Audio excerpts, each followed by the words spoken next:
El caso del pequeño Albert es un experimento de la psicología muy controversial hasta el día de hoy. Algunas personas lo han señalado como uno de los casos más antiéticos de la investigación. Albert dejó una huella muy significativa en el avance de la psicología, pero algunos profesionales estuvieron en contra. Watson, encargado de esta investigación, fue objeto de críticas hasta el día de hoy. Pero aquí entra el lado más egoísta de los psicólogos, que hoy en día siguen señalando este experimento como algo malo. Sin embargo, se contradicen al no conocer la historia de la psicología, y habla mucho de lo poco objetivos que podríamos llegar a ser. Así que quédate en este video porque hoy veremos el experimento del pequeño Albert.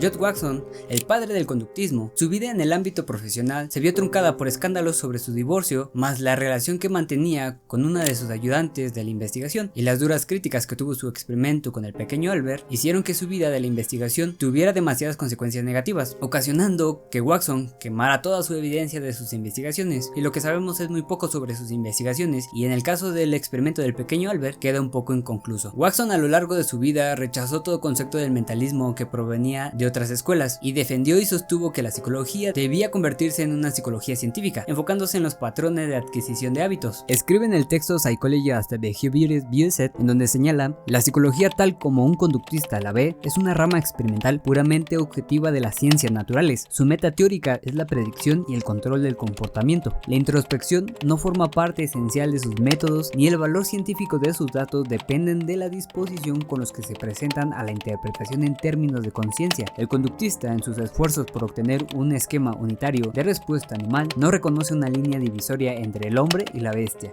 El comportamiento del hombre, con todo su refinamiento y complejidad, forma solo una parte del esquema total de la investigación del conductista. ¿Y por qué les cuento esto? Watson, como ven, quería construir una psicología científica. Investigaciones y experimentos, como el conocido doctor Ivan Pavlov, lo llevaron a muchas preguntas sobre los animales. En 1920, Watson y Rosaline Reiner empezaron su experimento. Al inicio era resolver incógnitas como: ¿es posible condicionar el miedo a un animal por medio de una presentación visual y simultáneamente golpear una barra de metal? Si el condicionamiento emocional es establecido, ¿puede ser transferido a otros animales u objetos? ¿Cuál es el efecto del tiempo sobre las respuestas emocionales condicionadas? Y la última pregunta: si luego de un periodo razonable las respuestas no desaparecen, ¿qué método experimental puede ser utilizado para su remoción? Un estudio de estas características requería superar las dificultades que presentaban los trabajos conductistas hasta el momento realizados con animales. Es decir, que no había mucha información en su momento del conductismo para un tema tan complejo en los animales. Así que Watson introduce un nuevo sujeto experimental, los humanos sanos, y que no hubieran sido influenciados por variables sociales y de otro tipo. En dicho sentido, Albert, como un niño nacido y criado en un hospital y sin experiencia en socialización familiar, aparece como una opción para el desarrollo de su estudio. Conociendo todo esto, vamos al experimento. El pequeño Albert debía pasar por una serie de pruebas para confirmar sus respuestas ante determinados estímulos. Siendo así, los primeros resultados evidencian que no mostraba signos al presentarse animales como ratas y monos, o máscaras con pelos o algodón, e incluso papel de periódico quemado. Sin embargo,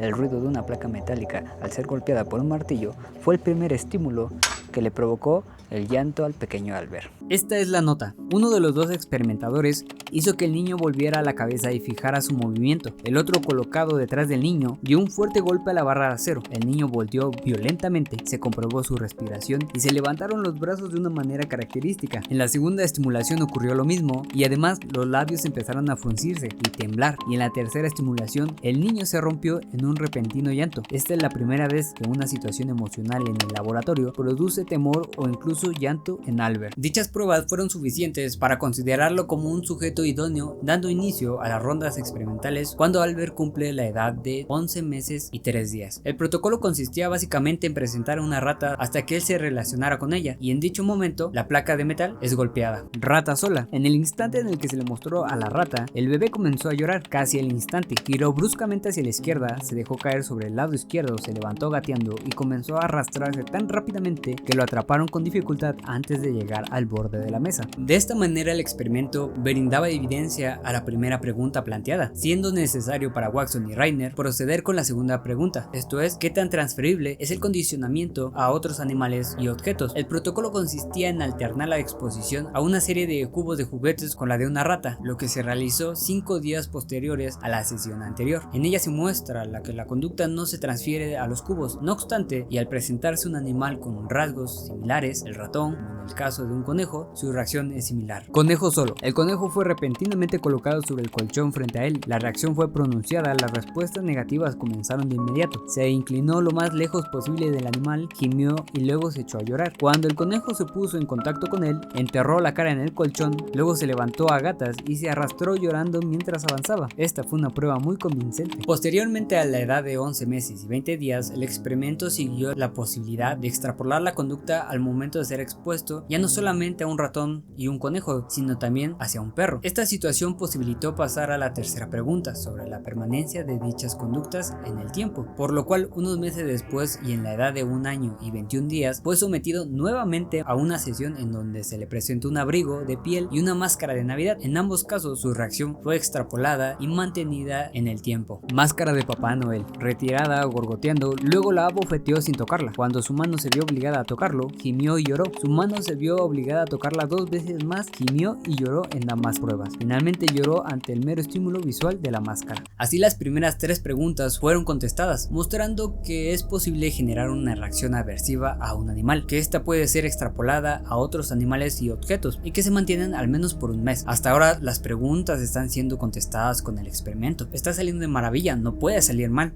supongo. No obstante, la cuarta pregunta del estudio, referida a la posibilidad de remover el condicionamiento, no fue posible porque la mamá de Albert se lo llevó y abandona el hospital por las atrocidades que le están haciendo a su hijo, dejando inconcluso el experimento. Aunque hoy en día en la última pregunta se puede contestar fácilmente, hay demasiados métodos en la psicología científica para remover algunas conductas, pero estos avances no se hubieran logrado por este experimento. Aquí hay un pequeño detalle que posiblemente atrasó un poquito más a la psicología científica. En un momento se los digo. El estudio de Watson y Reiner sometió a un recién nacido a un traumatismo creado, lo que desembocó en una serie de polémicas entre los límites de la experimentación psicológica. Esto se agudizó luego de los juicios de Nuremberg una vez terminada la Segunda Guerra Mundial. Este acontecimiento marcó un antes y un después debido al Código de Nuremberg. Se instauró como el primer protocolo deontológico para regular la experimentación, el tratamiento médico con humanos, el cual fue adoptado tanto por las disciplinas científicas como por los organismos internacionales. Al final, ¿qué pasó con el pequeño Albert? En 2009, los psicólogos Han Beck y Sherman Levinson publicaron un artículo en donde afirman haber descubierto la verdadera identidad del pequeño Albert. Después de examinar la correspondencia y publicaciones de Watson, así como revisar documentos públicos, se descubrió posteriormente que Douglas Merritt tenía hidrocefalia, lo que causa su muerte a los 6 años de edad. Con esta condición, una acumulación de fluido cerebroespinal en el cerebro nos da a entender que el pequeño Albert murió a los 6 años. Sin embargo, hay otro estudio más reciente. La identidad afirmada por Beth Levison y Iron ha sido refutada por los investigadores de la psicología Russ Powell y Nancy Dignow, quienes ofrecieron una identidad alternativa basados en datos disponibles. William Barger había nacido con un día de diferencia de Merritt, era muy conocido por amigos y familia como Albert, cuál era su segundo nombre, y su madre también había trabajado en el hospital donde se condujo el experimento. Los investigadores se enteraron de Barger murió en 2007 a los 87 años de edad e identificaron a un familiar cercano, una sobrina. En una entrevista, la sobrina de Barger declaró que ella y su tío